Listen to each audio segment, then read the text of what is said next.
C'est un secteur qui attire de plus en plus de visiteurs chaque année. Un milieu dans lequel il faut sans cesse se renouveler pour séduire une clientèle de plus en plus exigeante.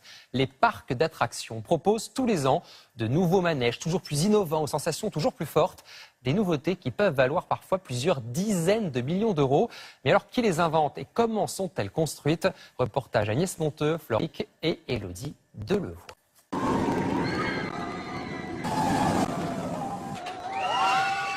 Crier, s'étourdir, trembler, autant de sensations parfaitement maîtrisées par les concepteurs de ces bijoux de technologie. Rien n'est laissé au hasard pour faire vibrer les fans. Comme Valérie Dazin et son fils Valentin. Ce qui les intéresse, ce sont les nouveautés. Celle-ci vient d'être installée au parc Astérix. L'originalité, c'est cette marche arrière, unique en Europe, qui secoue et surprend tout le monde. Surprenant. C'est plus surprenant et ça fait un peu plus peur le fait que ça va à l'arrière. Moi, dès qu'il y a quelque chose de nouveau, c'est vraiment ce que je cherche. Des tours de nouveaux manèges, Julien Simon en a fait 14 000 dans le monde entier. C'est son travail, il invente de nouvelles attractions.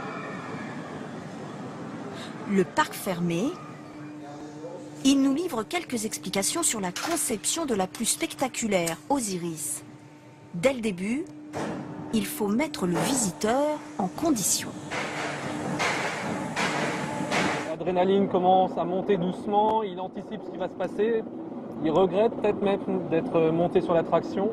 On est déjà au sommet. Donc là, on va avoir droit à un premier plongeon d'une quarantaine de mètres. On atteindra 90 km/h au fond. Voilà, donc là, on est pressé sur le siège par l'accélération. On arrive en haut de la première inversion, on est léger, de nouveau pressé. Alors, on va passer la boucle, le looping. On est pressé tout le long sur le siège, donc le sang descend du cerveau. Il y en a beaucoup qui sont inspirés de la voltige aérienne.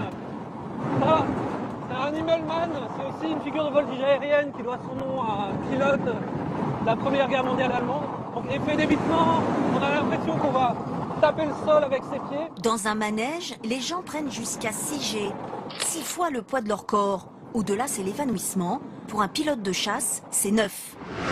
On replonge, brille 360 degrés, donc là on a l'horizon qui tourne tout autour de nous. Ça a duré une soixantaine de secondes, on a passé une douzaine de figures, ce qui est très rapide. Le but numéro 1, c'est de varier les sensations le plus possible, de ne pas faire deux fois la même chose. Des parcours décoiffants, imaginés dans des fauteuils de bureau. Julien travaille pour la société qui gère la plupart des parcs en France. Impossible de nous dévoiler leur futur projet, c'est top secret. Mais tous les parcours sont travaillés par ordinateur et les sensations que vont ressentir les visiteurs très précisément calculées. Plus on est bleu, plus on va être pressé sur le siège, et plus on est orange, plus on va être éjecté. On avait envie d'avoir le plus possible de moments d'éjection. On a commencé au départ, je crois qu'il y en avait 6-7, et là on a fini à 11. L'informatique a tout révolutionné, permettant les constructions les plus folles. 206 km/h, 140 mètres de haut, voici la plus élevée de la planète, aux États-Unis. Qui peut aussi servir de tour de chute libre. Et pour les amateurs de vertige, un petit tour suspendu sur le toit d'un hôtel plus haut que la tour Eiffel, ou cette simulation de plongée dans le vide. Techniquement, tout est possible, la seule limite, c'est le prix et la résistance du corps humain. Ces machines de plus en plus perfectionnées, seules quelques dizaines de sociétés savent les construire dans le monde, comme ici en Allemagne. Il en sort 5 par an. Ces rails partiront pour la Chine. L'acier est courbé par ordinateur pour limiter les à-coups et supporter des trains de plus en plus rapides. Rien à voir avec ces très vieux manèges, plutôt rudes. Les voitures sont de plus en plus confortables, robustes et légères. Tout a été réduit. Ça nous permet d'aller encore plus vite, de faire des trajectoires différentes. Et ça, c'est totalement innovant. Coût d'un de ces trains, 500 000 €. Ils seront installés sur le propre parc de ce constructeur, le deuxième plus grand d'Europe, pour la réfection totale d'un de leurs manèges phares dépassés. Une installation de 8 mois où la sécurité prime et impose de plus en plus de technologie aux chefs de chantier. Nous avons 10 km de câbles rien que pour les rails.